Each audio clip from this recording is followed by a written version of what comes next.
Hello বন্ধুরা, আজকে আমি পাট শাক ভাজা শেখাবো। আগের একটা ভিডিওতে আমি পাট পাতা অ্যাকচুয়ালি, যেটাকে ইংলিশে জুট প্লান্ট বলি, ওটা কিভাবে বাছতে হয় দেখেছি। আজকে আমি পাট শাক ভাজা কি করে ভাজতে হয় সেই রেসিপিটা শেয়ার করব। প্রথমে পাট শাকগুলো বেছে নিয়ে একটু সিদ্ধ করে নিয়েছি। তারপর কড়াতে কাঁচা লঙ্কা দিয়ে একটু ফোড়ন দিয়েছি এবং এতে কিছু পেঁয়াজ কুচি কুচি করে কাটা দিয়ে দিয়েছি।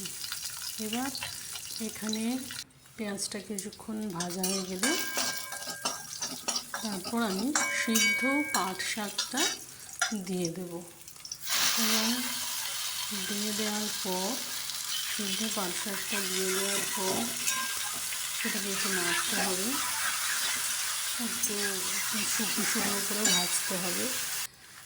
ভাজা হয়ে গেলে এবার আমি এতে একটু চিনি অ্যাড করছি এবং একটু নুনও দেব। এইভাবে ভাজতে হবে।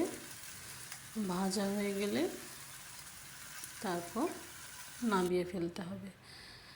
এবং দেখতে পাচ্ছেন আমি ভাতের সাথে পাট শাক ভাজা দিয়েছি, দেখতে কত সুন্দর হয়েছে। এই শাকটা খেতে খুব টেস্টি। তো এই রেসিপিটা যে শেয়ার করছি একটু বাড়িতে বানাবেন। আজকে আমার মেনু হচ্ছে কাতলা মাছের ঝোল আর পাট শাক ভাজা। আমার ভিডিওটি দেখার জন্য অসংখ্য ধন্যবাদ।